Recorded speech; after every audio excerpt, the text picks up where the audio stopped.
ഏട്ടാ, ഏട്ടനിപ്പോ വിശ്വാസായ ഞാൻ വെറുതെ വന്നല്ലാന്ന്? മാളു അറിഞ്ഞല്ലേ? അറിഞ്ഞേട്ടാ. ഏട്ടന് വിഷമാവണ്ടല്ലോ എന്ന് വിചാരിച്ചിട്ടാ ഞാനൊന്നും പറയാതിരുന്നെ. എന്നിട്ട് അവർക്ക് എന്തെങ്കിലും കൂസലിട്ടോ നോക്കിയേ. എന്ത് ചെയ്യണമെന്നൊരു പിടുത്തവും കിട്ടുന്നില്ല. അപ്പൊ അവളുടെ അച്ഛനൊന്നും തടഞ്ഞൊന്നുമില്ലേ? ഏട്ടനെ മാത്രല്ല, എന്നെയും അമ്മേനെയും കൂടി ഷോക്കടിപ്പിക്കണമെന്നാ അങ്ങേര് പറഞ്ഞത്. ഏട്ടാ, പിന്നെ എനിക്ക് വേറൊരു കാര്യം കൂടി മനസ്സിലായി. അവർക്കും അച്ഛനും ഒറ്റ ലക്ഷ്യമേ ഉള്ളൂ, ഏട്ടൻ എങ്ങനെയെങ്കിലും നശിച്ചു കാണണം. അല്ലാതെ മാളു ഒന്നും അവർക്കൊരു പ്രശ്നേ അല്ല. എന്നിട്ട് മാളുവിടെ? അവള് കൊച്ചല്ലേ ഏട്ടാ. ഇതൊക്കെ കേട്ട് അവൾ എങ്ങനെ സഹിക്കും? അവളെവിടെയിലിരുന്ന് കരയുന്നുണ്ടാവും. ഏട്ടനൊന്ന് സമാധാനിപ്പിക്കും അവളെ. ഏട്ടൻ സമാധാനിപ്പിച്ച അവൾക്ക് മനസ്സിലാവും. ഏട്ടന്റെ കൂടെ കൊച്ചല്ലേ. അവളെങ്ങനെ ഫേസ് ചെയ്യുമെന്ന് പോലും എനിക്കറിയാൻ പാടില്ല. എന്തായാലും ഫേസ് ചെയ്യണ്ട ഏട്ടാ. സമയം പോലെ ഏട്ടൻ മാളിനോട് സംസാരിക്കേ.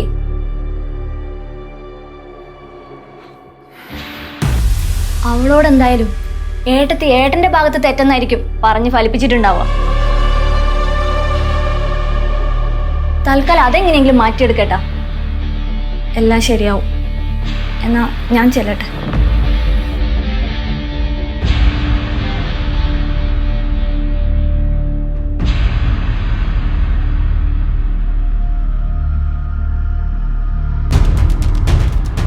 എന്നെ കള്ളിയാക്കുമല്ലേ?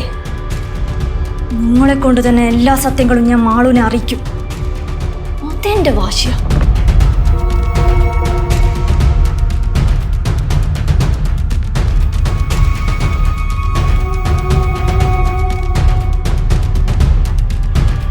വന്ന ഉടനെ എല്ലാം അങ്ങേരോട് വിളമ്പിയല്ലേ? ഇത് പിന്നെ മുടങ്ങാതെ ചെയ്യണ്ടേ? പറഞ്ഞു കൊടുത്തപ്പോ നിനക്ക് എന്ത് കിട്ടിയടി? ഒരു മനസുഖം. രണ്ടും കൂടെ എന്താ ഇവിടെ? എന്നെ വരട്ടു അമ്മ. എന്തിന്? അമ്മ, ഏട്ടനോട് ഞാൻ രാവിലെ നടന്ന കാര്യങ്ങളൊക്കെ പറഞ്ഞു കൊടുത്തു. അതിനായി വരട്ടല്. അത് നന്നായി. ഇവള് പറഞ്ഞില്ലെങ്കിൽ ഞാൻ പറയാതിരിക്കായിരുന്നു. രാവിലെ അച്ഛനും മോളും പറഞ്ഞത് എല്ലാം നീ പറഞ്ഞില്ലേ? അതെല്ലാം പറഞ്ഞമ്മ. കൃത്യമായിട്ടായിരിക്കില്ലല്ലോ പറഞ്ഞത്. കുറച്ച് എരിവും പുളിയൊക്കെ കൂട്ടിയായിരിക്കല്ലോ പറഞ്ഞത് അല്ലേ? അങ്ങനെ പറഞ്ഞെങ്കിലേ കണക്കായിപ്പോയി. നിന്റെ കേസ് ഒന്ന് വിളിച്ചിട്ട് വേണം നിന്നെ നിയമപരമായി ഇവിടുന്ന് പുറത്താക്കി മനസമാധാനത്തോടെ ഒന്ന് ജീവിക്കാൻ. ആഹാ, വലിയ വലിയ സ്വപ്നങ്ങളാണല്ലോ. കേസ് കഴിയുമ്പോ അമ്മയും ഇവളും എന്റെ ഭർത്താവും ഒക്കെ ജയിലിലായിരിക്കും. അതിന് യാതൊരുവിധ സംശയവും വേണ്ട. അതൊക്കെ കേസ് വിളിക്കുമ്പോ നോക്കാം, ആരകത്ത് പോവും പുറത്തു പോകുന്നൊക്കെ. ഇപ്പൊ തന്നെ നീ അതിന് വിധി എഴുതണ്ട. ഇനി എങ്ങാനും കേസ് തോറ്റ് ഡിവോഴ്സ് കിട്ടി ഞാൻ ഇവിടുന്ന് പോയാ, ഞാൻ പോയ അന്ന് തന്നെ ഇവൾ അമ്മ ഇവിടുന്ന് അടിച്ച് വെളിയിലാക്കും. അതിലമ്മയ്ക്ക് ഒരു സംശയവും വേണ്ട. അമ്മയ്ക്ക് തോന്നുന്നുണ്ടോ ഞാൻ അങ്ങനെ ചെയ്യുന്നു? നമ്മളെ തമ്മത്തെളിക്കാൻ പറയുന്നത് അമ്മ. അതെനിക്ക് മനസ്സിലായി. അപ്പൊ ശരി, നമുക്ക് കാണാം.